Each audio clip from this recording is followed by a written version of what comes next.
Second season of You just recently got uploaded to Netflix. This is a show that I loved the first season. It was just so dark and creepy, and I couldn't wait for a second season. I had no clue what they were gonna do with it. Well, finally, it's out, and I wanted to tell you all about it.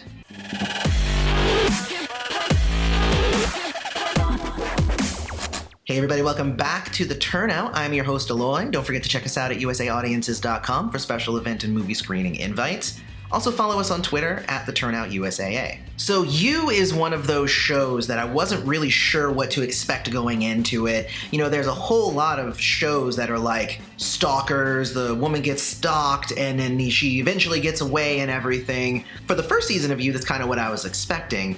But instead, we get this weird psychological journey in the mind of a stalker, almost making us a party to said thing, where it ends up with him killing his girlfriend and he murders a bunch of people. It's a really good journey, that first season, if none of those things are trigger points for you. The main character's name is Joe, and he's essentially somebody who is just looking for love and is just willing to go to any lengths in order to get it, even to the point of killing people. And at the end of the first season, after he's killed his girlfriend before her, who he also thought he murdered but obviously was wrong, turns up. And that's the cliffhanger that was left for us in the first season. And I'm assuming that if you're watching the review for the second season, you have already watched the first season. So I apologize if that was a spoiler. Now going into the second season, we find that Candace, who is his first girlfriend, faked her death, pretended to be dead, and was finding just the right time for her to come back into his life. After she finds out that his other girlfriend died, she's like, you obviously did that. And she's now back in his life to try and ruin him. So he runs away to Los Angeles. When you're running from someone who thinks they know you, the best place to hide is a city they think you hate because, well, I do. So the show that was once taking place in New York is now taking place across the country because that's the links that he went to get away from her. We're introduced to Delilah, who's his apartment manager, who I really like. Welcome, I'm Delilah. Will Bettelheim, nice to meet you. We're introduced to a bunch of different characters, and then he runs into Love. Anyway, sorry, Love. It's my name, I mean.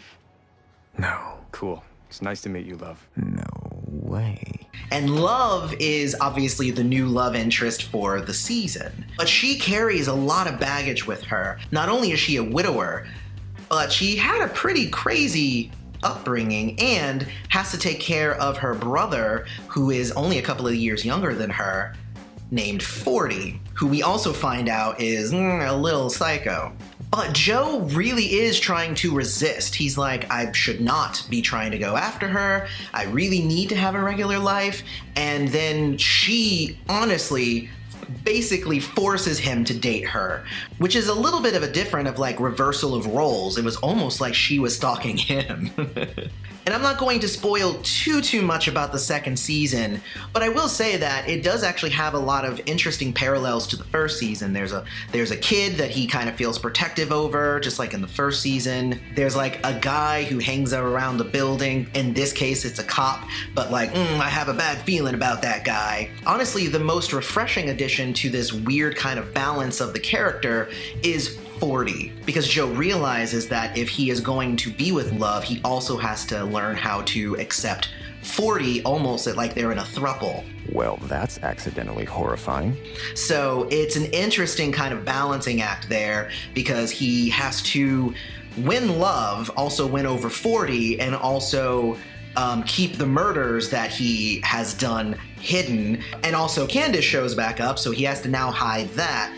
And it really kind of erupts into this huge, giant, just cluster of amazing coincidence. And then the ending, and again, I'm not going to give away the ending. You really should watch it for yourself, because a couple of episodes before the very end, there's a huge twist.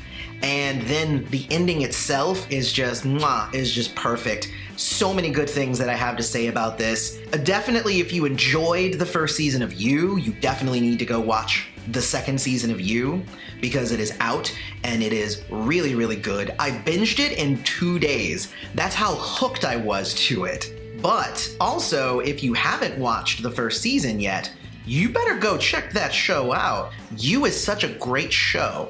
Again, it does have some content warnings, stalking, murder, guilt, shame, all these things. So if you have been stalked, or if this is a part of your life that you would rather not relive and you would rather not sympathize with the person doing it, then definitely not the show for you. But if that is not a factor in the media that you're consuming, I would definitely say go check it out. It's on Netflix, both seasons. It is pretty much A+. A strongly recommended view. What do you guys think? Let's discuss more about You Season 1 and 2 down in the comments. It is a warning that there will be probably spoilers in the comments, so don't go into there if you haven't watched the show yet. But I would love to continue the discussion. What did you guys think of You Season 2? I thought it was phenomenal. There were a whole lot of different twists and turns that it went in, and I was like, oh, really good and refreshing, even though it did kind of parallel some of the stuff from the first season. And obviously, if you like this review, don't forget to hit like, subscribe to the channel, hit the bell notification. If you're interested in another show that I'm hoping Season 2 will be showing back up soon, go check out my review for Euphoria Season 1. You can find that right there. Otherwise, I've been your host, Eloy. This has been The Turnout. Thanks for showing up.